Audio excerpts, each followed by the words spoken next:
how's life, Dan, since we last spoke? What do you? Look, I was born a shepherd, and so every once in a while I go back to see the flock. I mean, that's just how it is. No, no, things are pretty good. I mean, right now we're hunkered down for I guess it's Hurricane Milton. Mhm. I don't know where they got that name from, but so we had Helene a couple weeks ago. Now we have Milton, and thankfully we dodged a bullet for Helene, but unfortunately we know what happened in North Carolina and some other places, but we don't know what's going to happen with Milton. So it's kind of funny actually the way people react here when it comes to hurricane prep. I mean, there's like no toilet paper in the supermarket. There's no bottled water. Yeah. It's like, I guess everyone thinks that all of a sudden that when you're home for a few days, you go to the bathroom a lot, you drink more. I don't know. I just Just think got to get a it's funny. bidet. Yeah. I don't know what the hell it is. By the way, bidet's almost. I can tell you this much: Toto toilet, attaching it to the regular toilet with the bidet and all the heat functions and the blower. Probably one of the best purchases I've ever made. So Wow. That's awesome. things are good. Business is going well. We're actually seeing some uptick in new fund launches. Crypto to us is dead. I know you guys are big into blockchain and big into crypto, but quite frankly, I think that ship has sailed for the time being, and it probably will be sailing off the side of the earth for quite some more time. I mean, you have a couple of these yahoos are going out there saying things like, Bitcoin 150,000, and I don't know. I think that the initial charlatans have all been stripped out. The new wave of charlatans are now the big firms, and I think in general, I think crypto is pretty much for the time being is pretty much dead.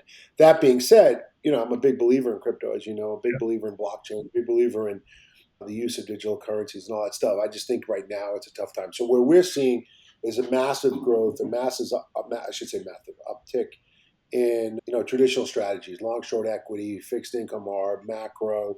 We're seeing a real uptick in those fund launches. We expect to have a real good quarter with helping funds launch. We're seeing a lot of activity with investors excited about it. And then one of the things is people are excited about a lot of these funds, especially some of these funds that have been around a while, are putting up great numbers this year in traditional asset classes. So it's exciting. Yeah, it's a good time. Yeah. Do you see a lot of Yeah. people having challenges raising capital, Dan? Obviously, that's always a question. And look, I think if you would ask me 20 years ago when I wrote my first book, or 23 years ago when I wrote my first book about this subject, I would say the same. I'd give you the same answers I gave then, which is raising capital is the hardest thing in this industry, right? Because you have to actually talk to people, Right. right? I mean, you and I, the three of us could set up a fund and trade our own capital and never speak to anyone else again. And that's just, that makes it easier to manage money than it is to raise it. And raising money is hard. Yeah. And I think most people are stupid. I think most people think if they believe, if they build it, they will come. They being the investors. That doesn't happen. I think most people, delude themselves into thinking they have some sort of secret sauce. There's very little secret sauce out there. What is out there is people doing things better than other people. But this whole concept of secret sauce, or this is what we do, is nonsense. And I think it's pretty funny when people tell me that. But yeah, no, I think raising capital is hard. I think raising capital has always been hard, and it will continue to be hard because at the end of the day, there's two issues. The first issue is institutional investors are lazy, dumb, and stupid.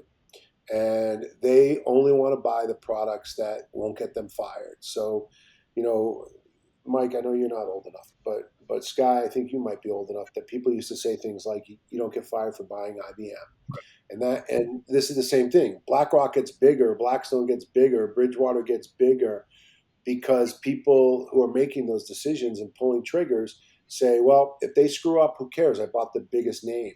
The reality is the biggest names often stink. I mean, I wouldn't get arrested naked investing into a Bridgewater product. And I don't think that, some of the other big players out there, they're in the asset gathering business. They're not in the asset management business. But I think that most institutional investors, are just silly and they don't want to take any real risk. But more importantly, they don't want to do the due diligence to understand how money's managed. They just want to, put money to work, believe that they're doing the right thing by their investors, or by their asset owners or whatever. And that's why big firms get bigger and small firms struggle. I think the short answer is, though, that the data is clear. Smaller managers outperform larger managers across all asset classes, across all structures. So mutual funds, hedge funds, you want to call it PE, whatever. You'll see that, and I think smart money is starting to pay more attention to that. It's took them about 20 years, but they're getting to pay more attention to it. So I think that's what we'll see happen. I think we're seeing that happen rather right now. But for the most part, people are lazy, so they buy IBM instead of buying, widget two. I don't know, widget maker two, I guess, right? Yeah. You know, Right. I always like yeah. the pushback of, hey, we're constantly beating our benchmark. That's Yeah. I mean, if you're, look, I think that just shows you the naivete of these managers. They're stupid. I mean, look, you have a lot of people who think they're super smart and they can go raise money and they can go manage money, and the failure rate's super high. I mean, I don't know what it is. I don't think anybody knows what it really is because all these databases, that track this stuff are survivorship based bias, right? So you don't know really what, how many funds actually never really get off the ground or whatnot. But I think that these guys who sit around all day, and girls, whatever, people, I should say, who sit around all day and think that they have something special, they probably don't. And the reality is most of them, shouldn't be in this business. But there's been an increase in the number of service providers in this space across all areas, including ourselves, right? I mean, we've been around 23 years now, but I mean, but there's tons of people who do what we do. There's tons of people who do administration, tons of lawyers, tons of accountants, tons of this, tons of that, brokers, pick them, banks. And so the barrier to entry is super low. There's no other business in the world where you can invest under $100,000 and have the potential to be a billionaire, right? There's none. Okay, and so someone's going to write a note on this when you publish it. Well, you could be a tech guy. Well, okay, but come on, get the hell out of my face. That's not real. And so I think that the short answer is, it's a self-fulfilling prophecy. You got all these service providers pushing the creation of funds. You got all these guys who want to be the next Steve Cohen. They want to be the next Billy Michael Check, the next Lee Ainsley, and the reality is they can't be. So you have, that's where we are right now. But that being said, there are good, smart people launching funds. There are good, smart people who are building businesses, and it's exciting to see what they're doing. And I think that's it's a cool time for the industry. Yeah. What do you think are hedge funds back? I think last year we were speaking, you're saying kind of less obviously less Yeah, activity, less interest. yeah. I mean, I think that I don't know if I said that last year. I think you might have misheard me. PE is dead. Okay, and anybody who doesn't believe PE is dead, look at the deck chairs on the Titanic, which is going on right now, where you have PE funds. The IPO markets are locked, right? So you got all these PE funds who have all these assets. So what are they doing? They're selling them to other PE funds. So that's PE is dead. I've been saying that for a couple of years now. I think that's the reality of the situation. I don't think it's going to get any better, except maybe in the secondary world where you will be able to buy stuff cheap, which is good. That's number one. Number two, I think that hedge, yes, liquid assets are back, and it's a good time for liquid assets. Like I was saying, long short equity, fixed income, ARB, macro, global macro, cool stuff like that. You see an uptick in managed futures, which is kind of cool. I think people are looking at sort of what's going on in the geopolitical situation now, so they're seeing opportunities there. So yeah, there's good stuff happening for sure. definitely. What are you? I guess when you were talking to managers, which you talk to many, Dan, as we know, when you were advising them, hey, think about this as you set up your fund, or here's what you should be thinking about. The smart managers that are astute that come to you and say, hey, what should I be looking at going forward? I'm just curious the advice you would give them now, given the current. Yeah. So I mean, look, I don't think my advice has changed. I just don't think people want to hear it, right? I mean, I think look, as I said, the hardest part of this business is raising money. So my advice to people is you should definitely have a business plan that focuses on two things. One, fund operations, which means handling front and back office stuff. I almost said middle office, but as you know, Skylar, Mike, I don't know if you ever heard me say this, but there's no such thing as middle office. That's a term made up by a bunch of tech weenies who decided they wanted to sell something that was already there. And I have no apologies to any of the tech weenies out there who are offended by that comment, because I'm sure you're going to get comments on that too. But I think you got to look at, like I tell people the same thing, right? You got to get a good lawyer who can build you good documents. And then I think you got to have a good operation. So you need a good admin, you need good accounting, audit and tax. You need good banks that are willing to work with you. And, we all know who those guys are, girls are, whatever. You need good brokers who are going to give you access to the markets you need.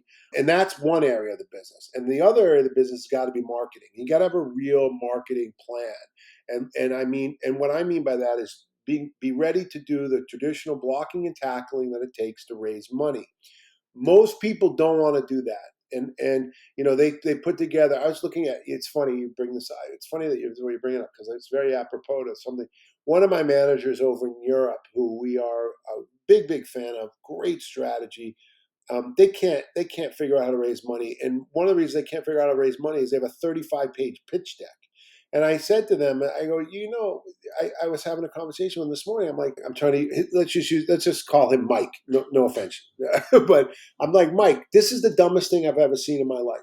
If you can't tell me, well, let me step back. Julian Robertson, one of the greatest fund managers of all time, probably the most important person in the hedge fund industry of all time, next to Alfred Williams Jones, who started the industry. But Julian used to tell people, if you can't give me a stock idea with 3 sentences on an index card, then you don't have any idea what you're talking about, right? And you have no reason for me to consider putting money into the investment, the stock, or you're right, anyone, right?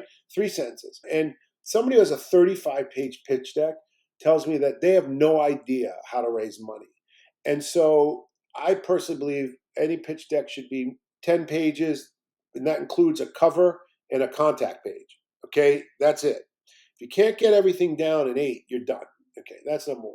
But number 2, to getting back to your point, Sky, I think the question is a good one in that, what do people need to do? They need to have a strategy for raising money.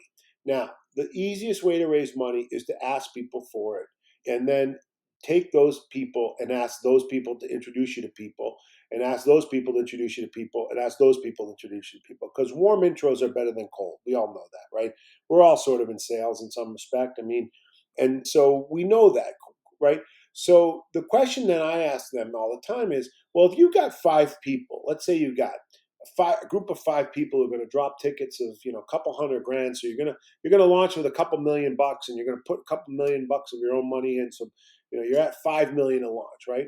Let's say of those 5 people, they each dropped a ticket of 500. So you're talking about 5 people, $2.5 million.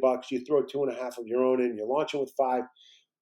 My next question to you is: did you ask those 5 people for 10 names? And if the answer is no, then I say, why are you going to business? Right? And then the next question is, if you ask them for 10 names, and let's say they don't give you, all of them give you 10, it's reasonable that they won't. But the next question if they won't give you names, then the next question you have to ask them is, well, don't you want your friends and family to benefit from my skills? They don't want to hear that, right? They don't want to hear that. You have to ask people for this stuff. They just think, oh, I'm going to put out a pitch deck with some fact sheets and some bullshit about this and that and the other thing, and money's going to roll in. That's not how it works. So the real way to build this business today is you need minimum 3 people.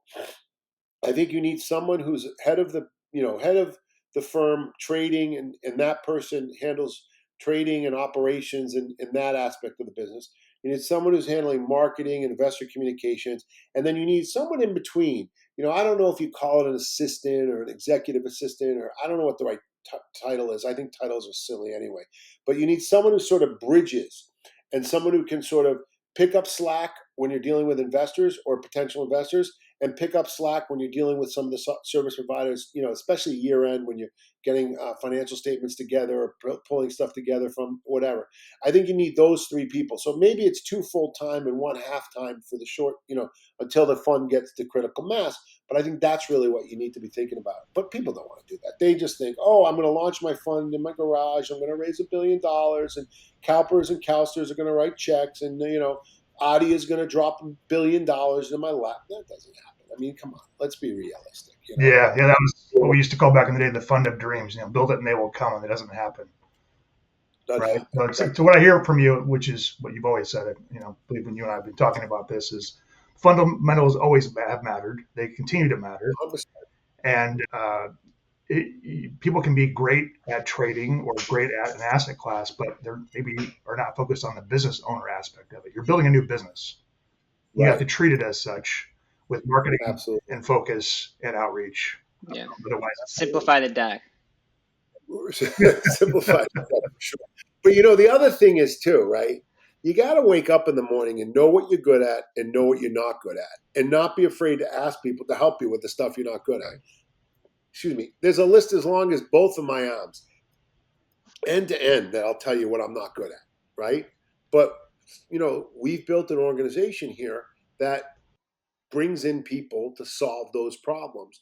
And the one thing about hedge fund managers, and this is across the board, I would say 89.7% of them are the most arrogant people you've ever met. And that arrogance will last, specifically if they are if they're new managers, coming out of some of the big shops. That arrogance will last for about 15 to 16 months in my experience. And then around the 17th month, what's going to happen is they're going to wake up and say, maybe I'm not that smart. Maybe just because I had a managing director job at Goldman, or I was, Jim Shit the Wild Man at Hedge Fund X or whatever, I'm not that bright, or I'm not that good at everything. And it's that point where there's an inflection and they wake up and they say, you know what?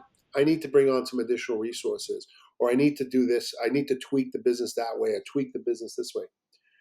Notice the move on tweak I just made. But anyway, that's what happens. And we see that all the time. It's the non-arrogant people who are not necessarily humble, but because humble I don't like. But people who, and humble, I'll explain what I mean by humble I don't like. But the people who are non-arrogant, who basically understand their strengths, understand their weaknesses, it's those people who are going to be successful time and time again. The arrogant ones go by the wayside, and you see it all the time. You see it all the time. yeah, it's almost like some of these funds, they create a job for themselves, not a business, right? Yeah, well, that's the joke. We had a manager, good guy, solid guy, loved the guy, thought he was going to be great. So he just went down a wrong track and basically hired the wrong law firm, hired the wrong accounting firm. Particularly the offshore firm, the onshore firm. They just saw him coming. You know what I mean? They saw him coming. They saw what he could do, and basically they took advantage of him. And they pitched him at 50. I think they ended up at 150, some crazy number.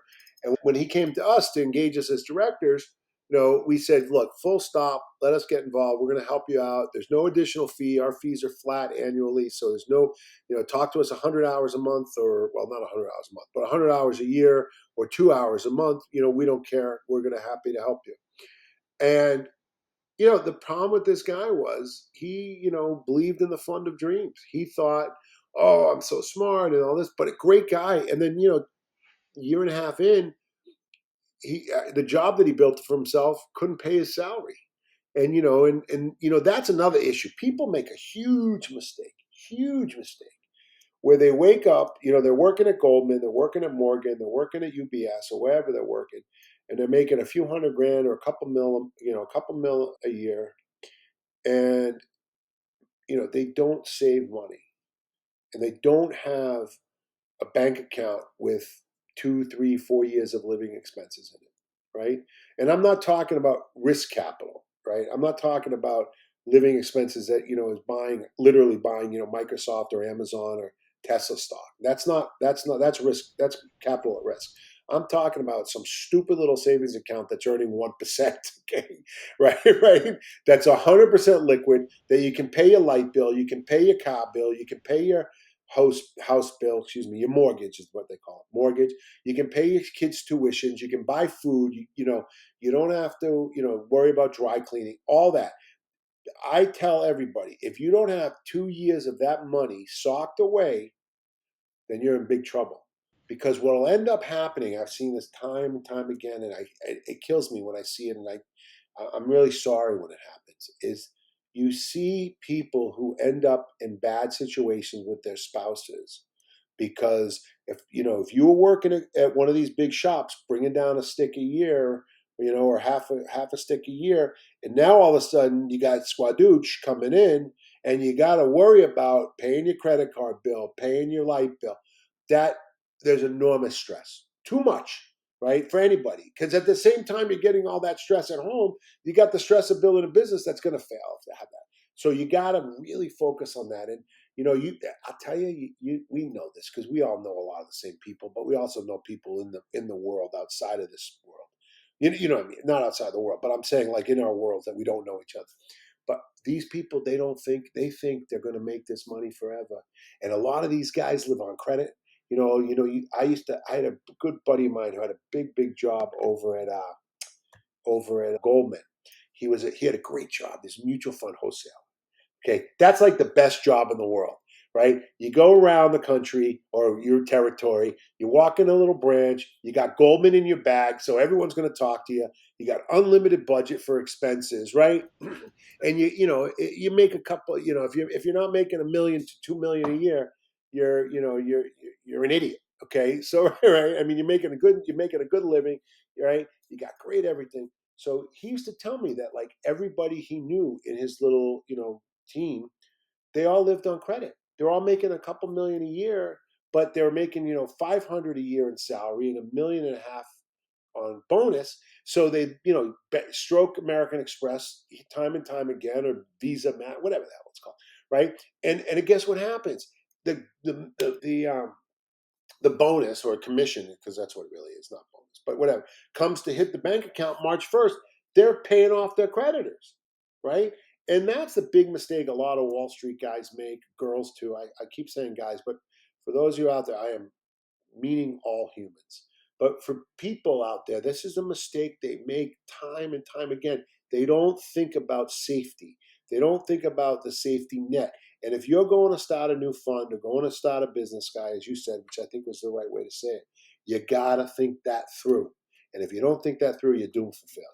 Well said. Definitely. 100%.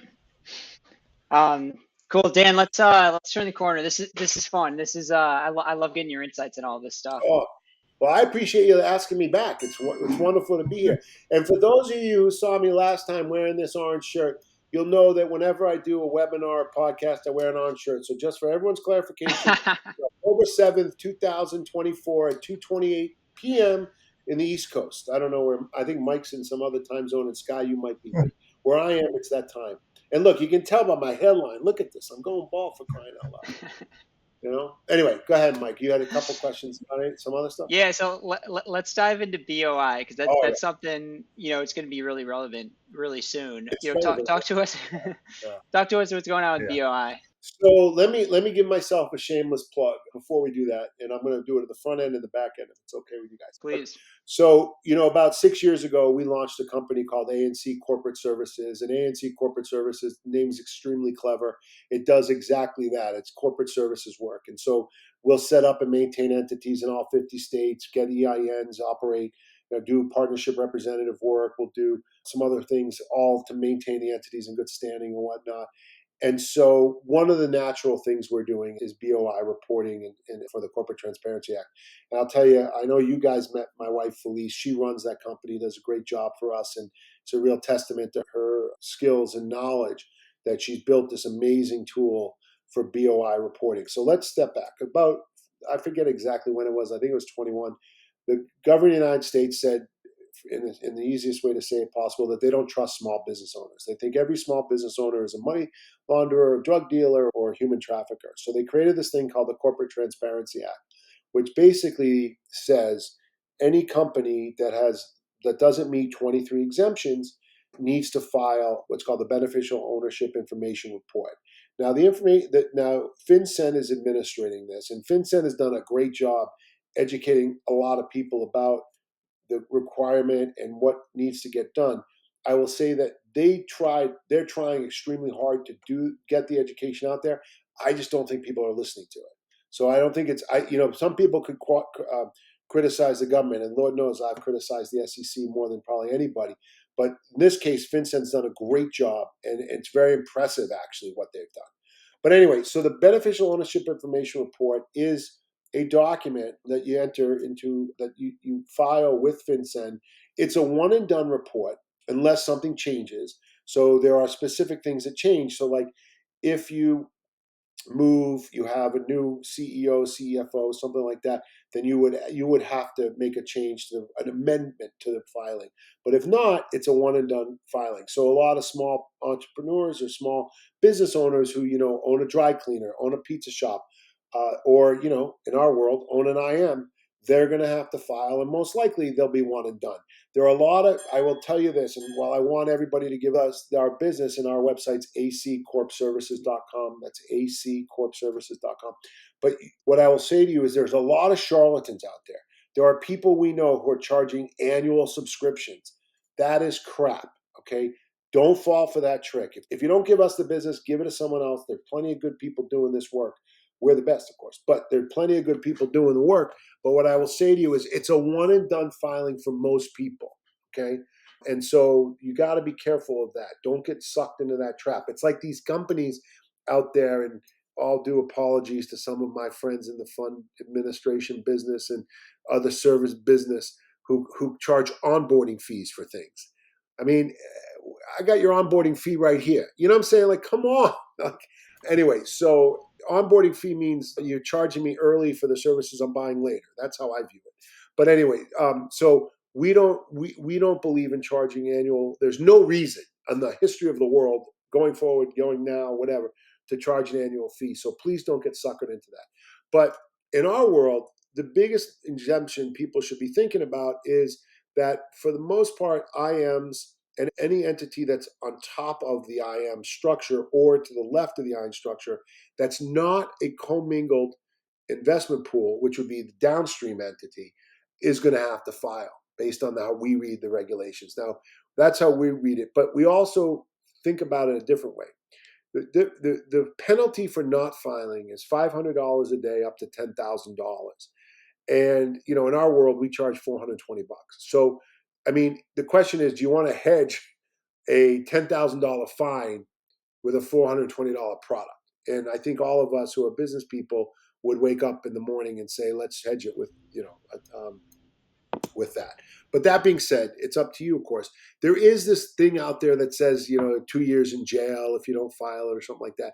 I think everyone would agree, and not that I have any unique insight into this, is that that they're not putting people in jail for not filing this, right? They might put people in jail for other things related to this, but not directly because they didn't file. So I wouldn't worry about that. But the fines are real, and we know the government loves to fine people, so they should, so you should think about that. So on the downstream entity, which is it's a pooled investment vehicle, that doesn't have to file most of the time.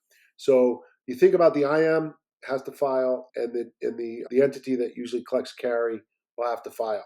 Now, the one thing that a lot of funds, particularly funds with, let's say, north of 100 million in AUM, because they're registered investment advisors, none of their entities have to file. However, if the IM is an RIA, if the IM is an RIA, but the IM is owned by, let's say, three partners who each have an LLC, which owns their piece, their 33, 33, 33 of the IM, those three entities have to file. So you got to think it through a little bit. It's not that hard, but it is a little bit. You have to think about it. I mean, it's something you should think about. Now, do you have to spend 20 hours on it? No, it's probably if you need more than an hour and a half, I think we got to have a different kind of conversation. But like we field calls. Felice's team, will talk to anybody about this, answer questions. We got a funny thing the other day. I got to tell you, I was laughing my ass off. She sends me, Felice got an email, and she goes, "I don't understand what this woman's asking."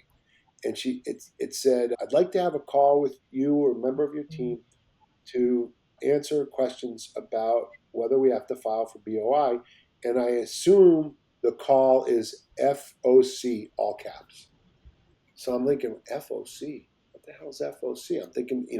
I said, she goes, "I don't know what it means." So I said, "You know what it is? Free of charge." Free of charge. So Fleece goes, "Does this woman really think we're going to charge her to talk on the phone for 15 minutes? I go, "I don't know. I guess so." Meanwhile, Fleece wrote a very nice email back, or one of the team members did. I don't remember who it was, but maybe Fleece. I don't know. Anyway, writes a note back and says, "Here's what our fee is. And by the way, we don't charge for talking to us today, tomorrow, or next week. There's no charge for picking up the phone and speaking to us or emailing us. mean, but this is the problem today. I think you guys both know this. And again, not a dig on anybody we know, but a dig on a lot of people we know, actually. They nickel and dime fees. And they don't remember that the most important thing in this business, in all businesses, is customer Yeah. service. It's getting someone on the phone or getting someone in email who's going to listen to your question, give you a thoughtful answer, and that thoughtful answer could be, I don't know, and therefore I'm not going to give you an answer, right? And that's a big misstep that all of these people are making these days. And we see it a lot with on certain aspects of the fund industry.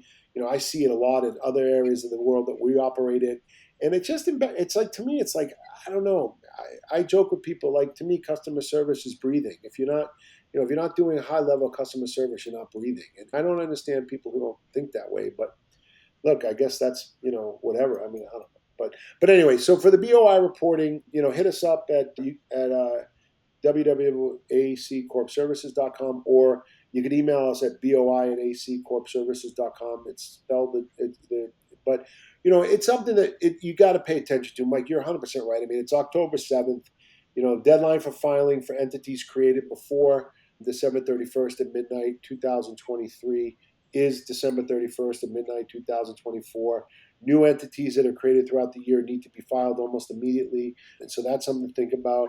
Most accounting firms will not do the work because a couple of the trade organizations like the AICPA and some of the large insurance companies have said that doing this work is out of their purview.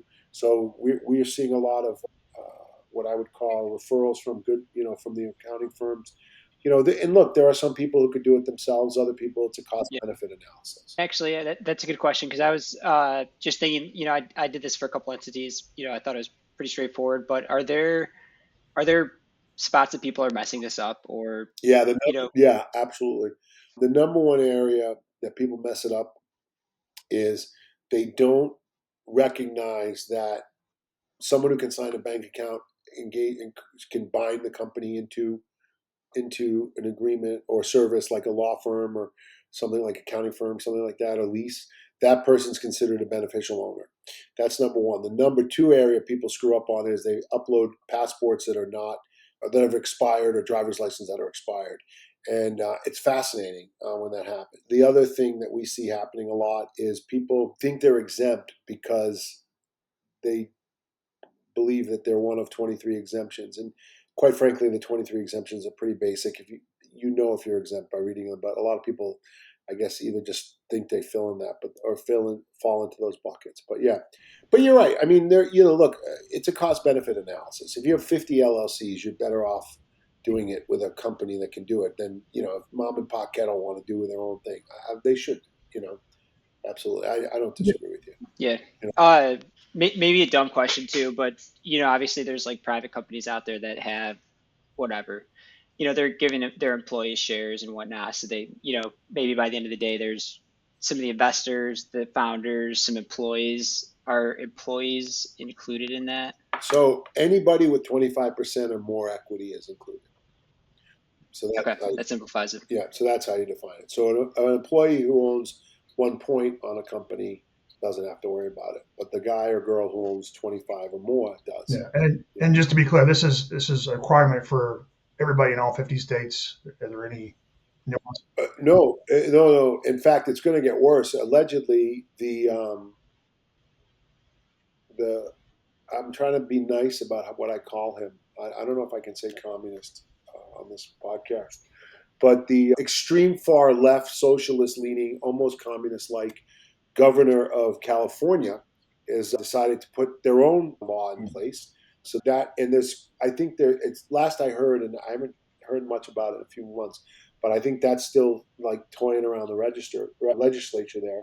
And then the governor of New York, she has also put something in place, and I think they pushed it out a year. But again, I haven't paid close enough attention to that. But I think that one is pushed out a year. And the question that people are asking is, if the federal government is getting this data, why does New York need it, or California, or Wisconsin, or Massachusetts? And the answer is because the states don't talk to the feds, don't talk to the states. So there is some belief that before California goes into place and before New York goes into place and other states follow, that there is going to be some let's call it détente between the states and the feds, and there is going to be the ability for people to communicate. The one thing that people need to really be careful about, or not careful about, but be thoughtful about, is there is no national database. There is no way that I could go and look up. Mike, you said you filed for a couple of these things. That I could look up your name. There's nothing like that. And again, this is FinCEN doing a great job. They made it extremely clear, like who gets access to the data, how the data is accessed, when the data is accessed. I mean, there are big guardrails around this information. Because look, I get it. We were working with a family office a few weeks ago, or I should say, Felice and the team she was telling about it. This is a family, not not a name that any of us would know, but they own a huge amount of real estate in Florida, and all of them are separate LLCs, because for asset protection and liability purposes. And the biggest question was like, well, who's going to know about this? And they're worried. They don't want people to know who owns what. And I get it. But the government has done a great job. And I know I've said this a couple of times, and people who know me are probably thinking, what the hell, he's lost his mind, because I'm always pretty critical of the government. But in this case, I think FinCEN has really done a good job, and they've explained, look, obviously DOJ has the info, but if other government agencies want the info, they're going to have to go through a process of getting it. And I don't believe, and I could be wrong about this, but I don't believe this is one thing that you could file a FOIA for. And so that's also interesting. But they've made it pretty clear that it's going to be hard to get the data. Yeah, so it's still pretty private and secure. The Yeah, government hasn't, but they have tax right. information anyway. So You're right. I mean, it's almost like I think that's the best way of saying it, right? You can't call the IRS and require and request my tax return, right? And even if you filed the FOIA for my tax return, you wouldn't be able to that's get right. it. I mean, I guess a court could issue, but why would they, why would they allow that, Yeah. right? The other thing people need to realize, and we should have touched on this earlier, I screwed up.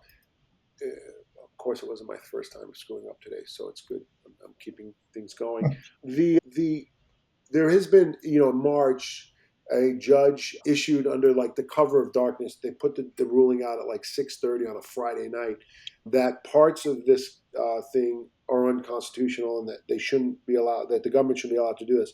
And initially, when that ruling came out, there was an enormous amount of confusion. Some people said it's dead. Some people said it's not dead. And then when some really smart lawyers, guys, people that we know over at Schulte and Catton and the Alston Baird, I think is the way you say it, Alston Bird or whatever, they came out. They came out and said, look, the ruling only applies to a certain number of plaintiffs. It's going to be challenged, and don't think that because there was a ruling that you can avail yourself of that ruling unless you're in the plaintiff class. And most of the country, like 98% of the country, is not in the plaintiff class. Yeah. So, there's been a couple, like I know that there's a group or two that Felice and her team are talking to that said, oh, we're going to wait because of the lawsuit. And her response is, you can wait, but you're going to have to do this. So I wouldn't wait. If I were you, I wouldn't wait to do it. If you have to do it, you should look into doing it, because it's a big issue, and it's one of the things you don't want to be working on New Year's Eve. That's for sure. You want to be prepping the cigars and the whiskey. You don't want to be thinking about filing this thing. Yeah, for sure. And so, yeah, you got to brought up a couple of things, Dan, which are interesting too, just for people to be aware of it. As you mentioned, is you could be you filed something, but if you change your address throughout the year or do something, you have to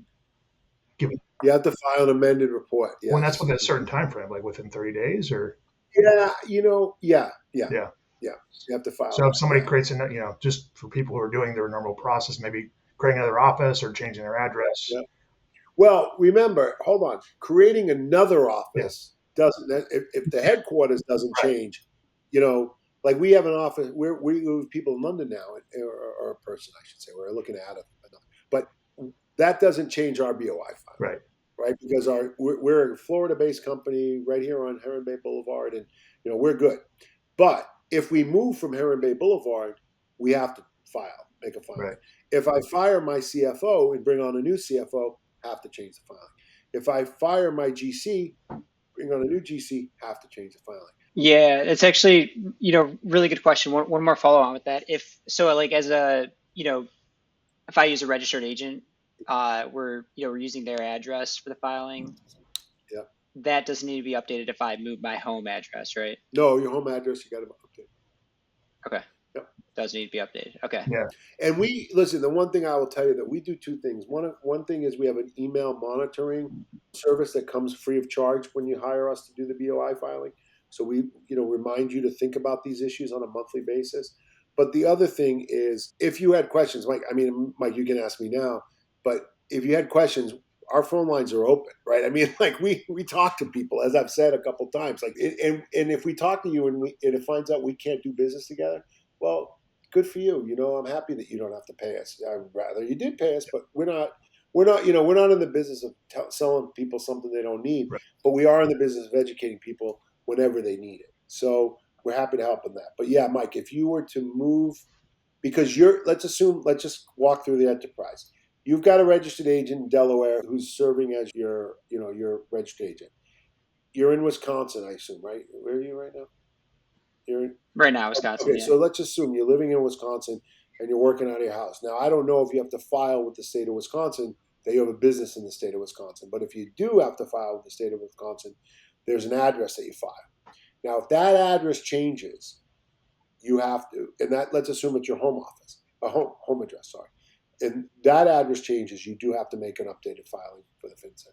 And again, this is one of those weird things where just do it because who wants to risk the fine? I mean, I don't know about you guys, but 10 grand is a lot of money to me. Yeah. I mean, $1,000 is a lot of money to me. Right.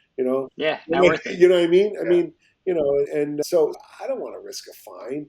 And look, I'm sure the government's going to let people plead ignorance a little bit, but at some point they're going to say no. Yeah. Right. Yeah. Well, it's funny because this actually came up for me, which is why I kind of asked the question about the change of address, because some fund manager was opening up an office, but then also changing the headquarters, because obviously the headquarters he wanted was in a state that had no state taxes.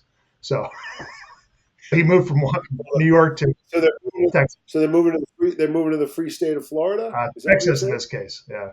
Okay. Well, Texas is good too. Yeah. A little hotter than where we are, but less hurricanes. So I guess they got that going for them. There you go. But yeah, I mean, I think that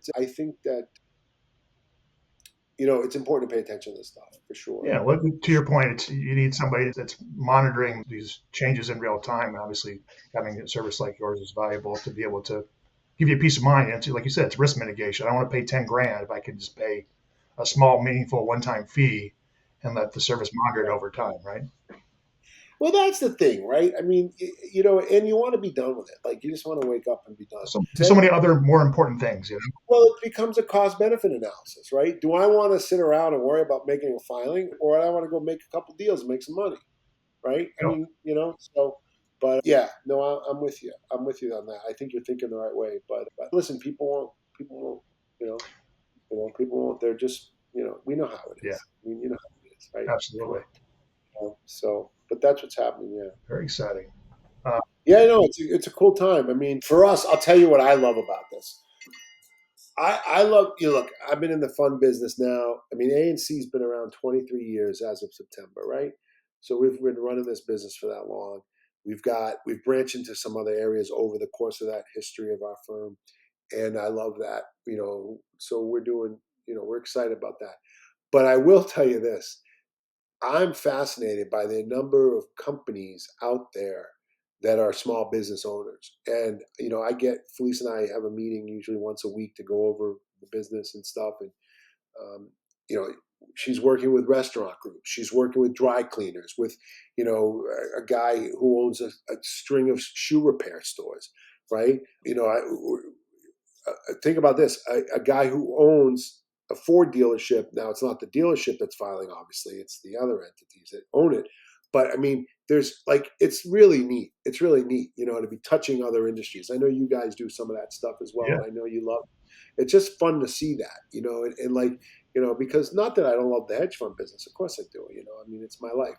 when I die, they'll say he was an expert in hedge funds, and there'll be no one to refute it at that point because I just think it's really fun. It's fun for us, and it's a neat way to get exposure to different areas of the world. Yeah, well, that's kind of unique too, and it's kind of fun, like you said, because you're gives you not the same routine. There's something new, a new industry, new topic to talk about, and see what's happening in that niche. Right, right. Very cool. So I want to talk about one more thing that I think is super important. Okay, so Please. it's now October 7th, and this is for all business people. This isn't just for the hedge fund managers or the hedge fund service providers. I think that if you try to get out of your comfort zone, and it's hard. Don't get me wrong. We all know it, but if you try to get out of your comfort zone, you'll be much more successful in business and probably life. And I'll tell you, we were all together a few months ago. We had a blast down in, we were in Atlanta, right? Was that Atlanta. Atlanta? Yep. Yeah. And it was the first time I ever went to that barbecue. And I think the guys at Seafer were great. And it was very kind of them to let me come. I mean, of course, they let me pay too. But what I found fascinating, and I've seen this at hedge fund conferences all over the world, right? And I've had the pleasure of literally going all over the world for hedge fund conferences. And I noticed the same thing. People are always like either talking to their friends or they're hanging out with colleagues. And I got to tell you, I find that really interesting. And I find that people are so afraid of getting out of that comfort zone and walking up to somebody. I mean, like Mike, you and I are a great example of this. We don't really know each other very well. We know each other through this. We've had a couple beers once or twice in our lives, right? But you and I just met one day and we became sort of pals, right? And we don't talk once a month. Maybe we talk every 3-4 months, right? And Yeah. I expect to see you in Miami at my cigar event, but hopefully you'll be there. Skylar's not allowed because he's not breathing so good. But no, my point is we've been stressing this, and this gets to my point about our corporate services business. We're out of our comfort zone, right? We could have stayed in this little box and only talked to hedge fund accountants and hedge fund lawyers and hedge fund administrators and worked within that little box, which is not a small box, right? But we're not. We're out of that world. We're in it, right? But that's our base, right? Like that's our core level, but we're building on top of that. And I think it's fascinating to see that work. And I think that, I don't know if we just put someone on the ground in London and we're really excited about having her on board. And I'm telling her all the time, like, just go talk to people that you don't know, right? Just walk up to them. And it's hard. Don't get me wrong. I know it. It's hard. I get it. But in this day and age, that's how you build a business. And I know there are all these conferences, like I'm going to go not next week, in like 2 weeks or something. I'm going to a big conference here in Miami.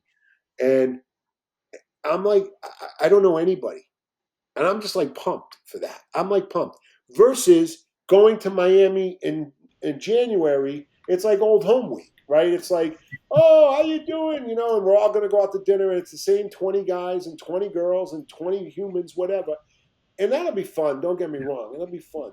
But I think people, if you want to be successful in 2024 and beyond, and there's a lot of time left in 2024, right? We're only a week into in the fourth quarter, so you got a lot of time here to do some damage. And I love doing damage. It's good. I think you need to really think about that. And I know that you guys have folks who work for you or work with you, whatever. And I encourage you to do that. And I think that's the future of businesses today. It's getting outside of the comfort zone and figuring out how to not be afraid to ask people or talk to people and engage with people. And Mike, I'm 53. You guys are younger. I used to, dial for dollars all the time, and I love it. I still do it. But today, these kids, they're not doing that. They're like texting and this and that, and they think that's how you engage. It's not how you engage. You got to get engaged. And I don't know. I was just thinking about that a lot today.